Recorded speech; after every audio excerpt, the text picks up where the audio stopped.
भैया बहनों, राम लक्ष्मण परशुराम संवाद इस पाठ से गत दिवस हम सब ने दो दोहों तक का अध्ययन किया था। उसके आगे का वाचन और व्याख्या आज पूर्ण की जाएगी। तो उस दिन यहाँ तक हुआ था कि परशुराम जी ने क्रोध में आकर लक्ष्मण से यह कहा था कि हे राजा के उद्दंड बालक, तुम अपने माता पिता को सोच में क्यों डालना चाहते हो? ये मेरा फरसा गर्भ में स्थित बच्चों को भी नष्ट कर देने वाला है। अर्थात बिना सोच विचार कर मेरे सामने इस तरह से बोलते जा रहे हो तो निश्चय ही मैं तुम्हारा वध कर दूंगा और तुम्हारे माता पिता को बहुत ही कष्ट होगा। यह सुनकर लक्ष्मण जी हंसकर बोले कि हे मुनिराज, वास्तव में आप महान योद्धा हैं, इसमें कोई संदेह नहीं है। पुनि पुनि मोह दिखाओ कुठारू, आप मुझे बार बार अपना फरसा दिखा करके ऐसा लगता है कि जैसे चहत उड़ावन फूंकी पहाड़ों, आप फूंक मार करके पहाड़ को उड़ा देना चाहते हैं। यहाँ कुम्हड़ बतिया को नहीं, यहाँ कोई कद्दू का छोटा फल नहीं है जो इस तर्जनी उंगली को देख करके मुरझा जाए।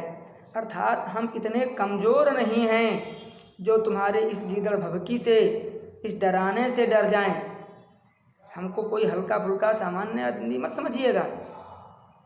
देख कुठार सरासन बाना, मैं कछु कहा सहित अभिमाना, भृग सुत समुझ जनेऊ बिलोकी, जो कछु कहा हूँ सहों रिसरोकी। हम तो इसलिए आपसे नहीं भिड़ना चाहते, आपको कुछ नहीं कर रहे हैं या आपके ऊपर क्रोध नहीं कर रहे हैं, क्योंकि आपके कंधे पर ये जनेऊ विद्यमान है। इससे लगता है कि निश्चय ही आप विप्र कुल में जन्मे हैं और हमारे परिवार में, हमारी वंश परंपरा में विप्रों का बड़ा सम्मान किया जाता है। इसलिए जो भी आप कहते जा रहे हैं हम उसे सह ले रहे हैं और उसका प्रतिकार नहीं कर रहे हैं। सुर महिषुर हरिजन अरुगाई, अर्थात देवता, ब्राह्मण, भगवान के भक्त और गायें, इनके ऊपर हमारे कुल परंपरा में बल का प्रदर्शन नहीं किया जाता। इनके ऊपर हम अपनी वीरता नहीं दिखाते। क्यों? क्योंकि बधें पाप अपकीर्ति हारे। अगर हम इनका वध कर देते हैं तो हमें पाप लगेगा, और यदि हम इनको हरा देते हैं तो भी मुझे अपकीर्ति ही लगेगी, मुझे कोई यश नहीं मिलने वाला है। इसलिए हम आपके पैर पड़ते हैं, हम आपके चरण पकड़ रहे हैं, विनती कर रहे हैं कि आप इस तरह के वचन न बोलें। कोटि कुलिस सम वचन तुम्हारा, व्यर्थ धरहु धनु बाण कुठारा। हे मुनिराज, करोड़ों वज्रों के समान तो कठोर एक एक शब्द है आपका, फिर इस फरसे को धारण करने की आवश्यकता क्या है? इस फरसे को आप लेकर क्यों चल रहे हैं? आपका एक एक शब्द ही इतना पैना है, इतनी धार वाला है कि उससे लोगों के दिलों पर गहरे घाव बन जाते हैं। फिर इस फरसे की आवश्यकता क्या है जो आप इसको लेकर के चल रहे हैं? जौ बिलो की अनुचित कहूँ क्षमो महामुन धीर, सुन सरोस भृगुवंश मन, बोले गिरा गंभीर। लक्ष्मण जी ने कहा कि यदि मैंने कुछ अनुचित कहा हो, इसमें कुछ गलत बोला हो, तो आप मुझे क्षमा कर दीजिए, क्योंकि आप बड़े मुनि हैं, आप धैर्यवान भी हैं। जब इस तरह के व्यंग्य परशुराम जी ने सुने तो उन्होंने तुरंत सरोष, रोष में आकर के, क्रोध में आकर के गंभीर वाणी में, एक गरजती हुई वाणी में बोले कि कौशिक सुनहु मंद यह बालक। हे विश्वामित्र, तुम ध्यान से सुनो, यह बालक अत्यंत मंद है, अर्थात इसकी सोचने विचारने की शक्ति क्षीण हो चुकी है और कुटिल कालवश, यह काल के वश में हो गया है। ये बड़ा टेढ़ा है और निज कुल घालक, अपनी कुल परंपरा को अपनी वंश परंपरा को नष्ट कर देने वाला है। भानुवंश राकेश कलंकु, यह सूर्य वंश में उत्पन्न कलंकी चंद्रमा के समान है। और निपट निरंकुश अबुध असंकु, यह अत्यंत निपट है, निरंकुश है, अर्थात यह अपने ऊपर किसी का प्रभाव, किसी का दबाव नहीं मानने वाला है और उसे किसी प्रकार की शंका भी इसके मन में नहीं होती। इसलिए यह बोलता चला जा रहा है, काल कवल हो ही क्षण माही, मैं कह देता हूँ कि क्षण भर में काल का ग्रास बन जाएगा, एक काल के मुँह में चला जाएगा। और कहूँ पुकार खोर मोहिनाही, और मैं पुकार करके, मैं सबके बीच में चिल्ला कर कह रहा हूँ, फिर कोई मुझे दोष मत देना, फिर मेरा कोई दोष मत देना, कैसा आपने क्यों किया। तुम हटता हो जो चाहो उबारा, अगर तुम इसे बचाना चाहते हो, मेरे क्रोध से दूर रखना चाहते हो, तो इसे समझा दो। हटका अर्थात इसको मना कर दो, समझा दो कि ये इस तरह से हमसे मत भिड़े, इस तरह से व्यंग्य वचन हमको न सुनाए। कहीं प्रताप बल रोष हमारा, हमारे प्रताप का, हमारे बल का और हमारे क्रोध का हवाला देकर तुम इसे समझा दो, जिससे हमारे क्रोध से बच जाए। लखन कहो मुनि सुजस तुम्हारा, तुम ही अक्षत को बर नहीं पारा। तो लक्ष्मण जी ने कहा कि हे मुनिराज, आपका सुयश तो कौन नहीं जानता है, सब जानते हैं, उसका तो कोई पारावार नहीं, उसका तो कोई कोना किनारा नहीं है कि कितना बड़ा आपका यश है, कितने बड़े आप वीर हैं, कितने बड़े आप धीर हैं, तपस्वी हैं, सब जानते हैं। अपने मुँह तुम आपनी करनी, क्योंकि अब तक जो भी आपने सुनाया है वो अपने ही मुँह से बताया है। अपनी वीरता, अपनी धीरता, अपनी तपस्या, अपना क्रोध, सब कुछ तो आप गा चुके हमारे सामने, इसलिए निश्चय ही सब लोग जानते हैं आपके बारे में। नहीं संतोष तो पुनि कछु कहो, अगर अब भी आपको संतोष न हुआ हो तो फिर कुछ कह लीजिए। जन रिस रोकी दुस्साह दुख साहो, अपने क्रोध को अपने मन में दबा करके कष्ट मत सहिए, आप उस बात को कह करके हमसे अपने क्रोध को, अपने मन के भार को हल्का कर लीजिए, मुझे कोई समस्या नहीं है। वीर व्रती तुम धीर अचोभा, निश्चय आप वीर हैं, आप व्रती हैं, संकल्पवान हैं, आप धैर्यशाली भी हैं, लेकिन इस तरह के जो आप शब्द कह रहे हैं ये आपके लिए उचित नहीं है, ये आपको शोभा नहीं दे रहे। ऐसे ज्ञानी को, ऐसे परम तपस्वी को इस प्रकार से कठोर वचन कहना एक बालक के प्रति यह आपके लिए उचित नहीं है। सूर समर करनी करें कहीं न जना वहीं आप, वास्तव में जो वीर होते हैं वे युद्ध भूमि में आकर के अपनी वीरता का परिचय देते हैं, केवल अपने गुणों का, अपनी वीरता का बखान करके छोड़ नहीं देते। और विद्यमान रन पाए कायर कथाएं प्रताप, उसके विपरीत जो कायर होते हैं वे शत्रु के सामने केवल अपनी वीरता का बखान करते हैं, कह करके ही उसे डराने का, उसके मन को दहलाने का प्रयास करते हैं। जबकि वीर तो वह वास्तव में है जो सामने शत्रु के आने पर वह उससे युद्ध करे, केवल अपनी वीरता का बखान न करे, उसका परिचय न दे। तुम तो काल हाँक जन लावा, बार बार महिलागी बुलावा, सुनत वचन कखन के वचन कठोरा, परस धार धरेव अति घोरा, अब जन देई दोष मोहि लोगु, कटुबादी बालक बढ़ जोगु। इस प्रकार जब लक्ष्मण जी के कठोर वचन परशुराम जी ने सुने तो उन्होंने एक बार फिर से अपने हाथ में फरसे को उठा करके और लक्ष्मण जी को दिखाया, उन्हें डराने का प्रयास किया और कहा कि इस सभा में उपस्थित सभी जन समुदाय, सभी राजा, सभी विद्वानगण, सभी नारियां ये बात सुन लें कि यह बालक कटुवादी है, इसका एक एक शब्द बड़ा कड़वा लगता है, हृदय को विदीर्ण करने वाला है, ये निश्चय ही वध करने योग्य है। और बाल बिलो कि बहुत मैं बाँचा, मैं इसको बालक समझ करके अब तक बचाता रहा, अब यह मरनिहार भाषाचा, लेकिन मुझे लगता है कि अब यह निश्चय ही मरना चाहता है। सत्य तो यह है कि यह खुद ही मरना चाहता है, मेरे बचाने से क्या होगा, इसलिए कौशिक कहा क्षमा हूँ अपराधो। विश्वामित्र जी ने फिर कहा कि हे मुनिवर, आप इसके अपराधों को क्षमा कर दीजिए कि बाल दोष गुण गण ही न साधो। जो सज्जन पुरुष होते हैं, जो साधुजन होते हैं, वे छोटे बच्चों के दोष को नहीं ध्यान देते, वो उनको अपने मन में नहीं रखते, उस पर ध्यान नहीं देते। इसलिए आप इसके दोष को क्षमा कर दीजिए। जो भी इसने कहा है आप मानते भी हैं कि अज्ञानी है, अविवेकी है, फिर बालक स्वभाव है, तो आपके लिए उचित है कि आप इसे क्षमा कर दें। खर कुठार में अकरुण को ही आगे अपराधी गुरुद्रोही। परशुराम जी ने कहा कि जिस समय मेरे हाथ में फरसा हो और इसके सामने अपराधी, वह भी गुरु का द्रोह करने वाला, तो मैं उतर देर छोड़ो बिन मारे, तो मैं उसको बिना मारे छोड़ता नहीं। और इस प्रकार के उत्तर भी दे रहा है, मेरे गुरु का अपमान किया, अपराधी है, और उत्तर भी कैसे कैसे दे रहा है। तो ऐसे व्यक्ति को तो मैं बिना मारे छोड़ता नहीं, मैं उसे निश्चय मृत्युदंड देता हूँ, लेकिन आज मैं इसे छोड़ दे रहा हूँ। इतना होने के बाद भी उतर देत छोड़ो बिनु मारे, मैं इसको क्षमा कर दे रहा हूँ, नहीं मार रहा हूँ। केवल कौशिकशील तुम्हारी, हे विश्वामित्र, केवल तुम्हारी विनय के नाते, तुम्हारे मना करने के नाते, तुम्हारी प्रार्थना पर ध्यान दे करके इतनी उल्टी बात होने के बाद भी मैं इसे छोड़ दे रहा हूँ, मैं इसे मार नहीं रहा हूँ। न तो यही काट कुठार कठोरे और गुरु न होते श्रम थोड़े, अन्यथा मैं इसे अभी इस फरसे से काट डालता और बिना प्रयास के, क्योंकि इसे लड़ने के लिए मुझे कोई बहुत बड़े परिश्रम की आवश्यकता नहीं थी।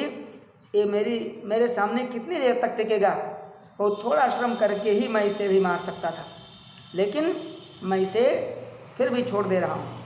तो गाधि सून का हृदय हसी, मुनि हरिहरे सूझ, अयमय खाड़ न ऊखमय, अजहु न पूछ अबूझ। उसने विश्वामित्र जी के मन में, हृदय में एक बात आई। वो अपने मन में ये सोच करके और हंसने लगे कि परशुराम जी को देखिए, इनको हमेशा सब कुछ सरल ही लगता है। इनको ये भी नहीं पता है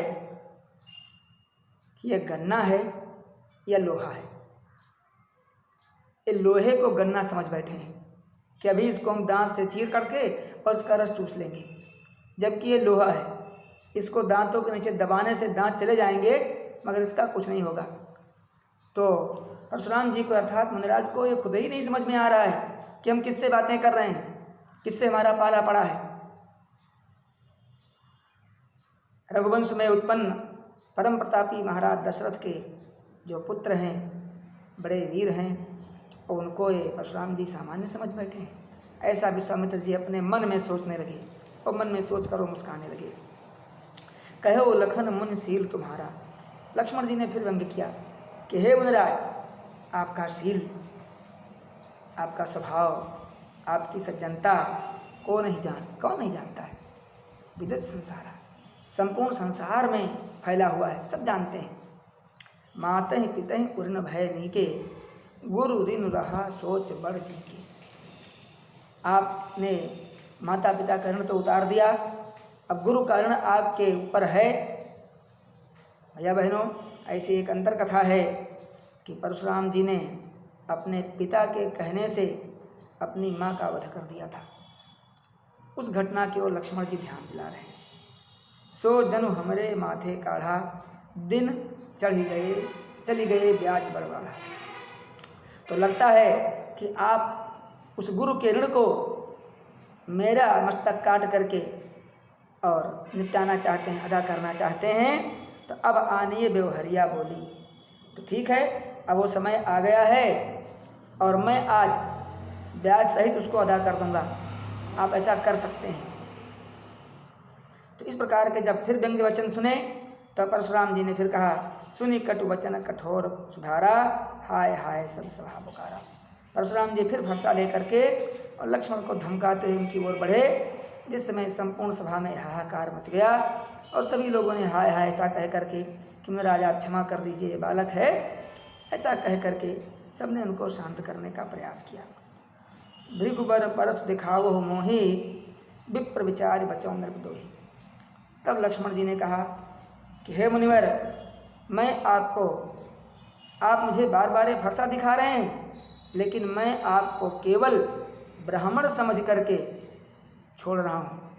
आपसे मैं युद्ध नहीं करना चाहता, आपसे मैं लड़ना नहीं चाहता, मैं आपके सामने अपनी वीरता का, अपने पराक्रम का प्रदर्शन नहीं करना चाहता। मिले न कबहू सुभट न गाढ़े, द्विज देवता घर ही के बाढ़े। लगता है आपको आज तक कभी कोई वीर नहीं मिला जो आपके बाहों की खुजली को मिटा सके, आपकी वीरता को चुनौती दे सके। इसलिए आप बढ़ते चले गए और जहाँ से आपको सम्मान मिला उन्हीं के प्रति आप अपनी वीरता दिखा रहे हैं। मुझे तो ऐसा ही लग रहा है। भैया बहनों, एक कथा आती है, आप सबने सुनी होगी कि एक बार एक चूहे को एक बिल्ली ने दौड़ा दिया उसको खाने के लिए।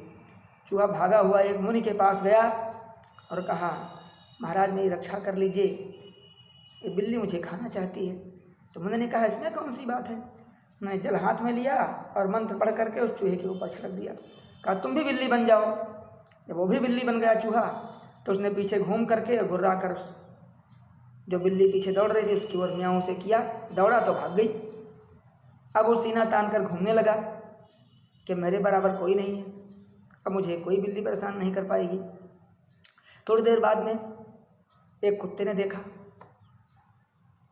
वो दौड़ा पीछे, फिर भाग करके मुनि के पास गया कि महाराज बताइए मैं क्या करूं। उन्होंने कहा कि तुम भी कुत्ता बन जाओ। कुत्ता बना दिया उसको। कुत्ता बनकर घूमने लगा। वो किसी को गिनता ही नहीं था अपने बराबर कि मेरे सामने तो शक्ति आ गई, अब मेरा कोई क्या कर सकता है। सबको भौंकता, दौड़ा लेता, जिसको देखो तो काटता। थोड़ी देर बाद में एक शेर ने देखा, फिर भाग करके मुनि के पास गया कि महाराज शेर से बचाओ हमको। उन्होंने फिर जल छिड़क कर उसको शेर बना दिया। अब उसको घमंड हो गया। जब शेर बन गया तो उसने कहा कि महाराज मैं तो बहुत भूखा हूँ, मुझे भूख लगी, अब मैं कहाँ जाऊँ भोजन के लिए।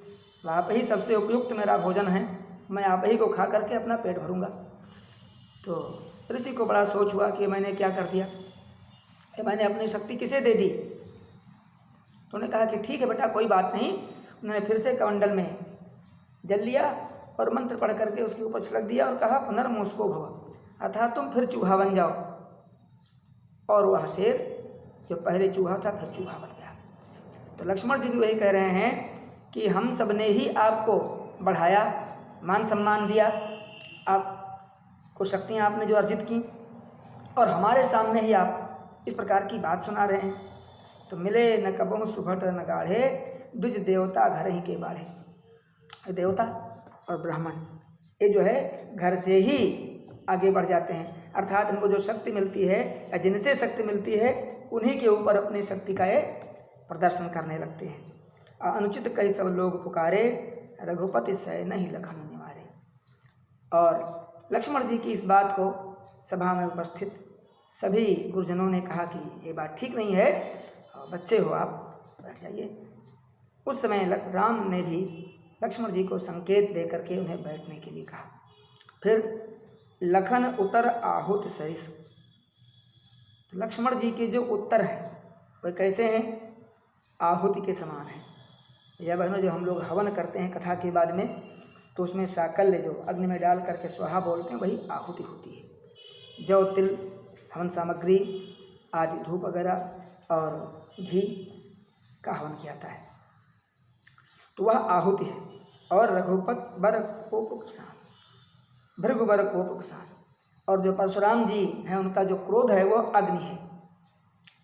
जैसे अग्नि में हवन करते हैं वैसे ही लक्ष्मण जी के वचन उनके क्रोध में पड़ रहे हैं। तो ऐसे लग रहा है कि मानो वे हवन कर रहे हों। और बढ़त देख जल सम वचन, उस समय जब आग बढ़ जाती है तो वहाँ पर जल का छींटा मार दिया जाता है उसको शांत करने के लिए, कि आग थोड़ा धीमी हो जाए जिससे आसानी से हवन किया जा सके। तो भगवान राम ने उस समय जल के समान मधुर वचन कह करके और परशुराम जी के उस क्रोध को शांत किया। भैया बहनों, आज ये पाठ पढ़ाकर समाप्त हो गया है। अब आगे इसमें के जो प्रश्नोत्तर होंगे वो आप सबको तैयार करके व्हाट्सएप से भेजे जाएंगे। कुछ प्रश्न भी उसी में दिए जाएंगे जिनका उत्तर आपको खुद भी खोजना होगा। और परसों आपको बताया गया था कि विधिवत अपना अध्ययन करें, समय पर परीक्षाएं भी होंगी, सब कुछ होना है। जो भी स्थिति है उसी में हमको अच्छे से अच्छा करना है। इस बात का ध्यान रहे कि जो भी आपको पढ़ाया जाए वो वीडियो आप देखें, जो लिखाया जाए वो लिखित कार्य तैयार करें और उसको याद करके अभ्यास भी खूब करते रहें। शेष जो भी बात होगी आपको हम वीडियो के माध्यम से बताते रहेंगे। कोई शंका हो तो आप फ़ोन करके अपनी शंका का समाधान जरूर कर लेंगे। धन्यवाद।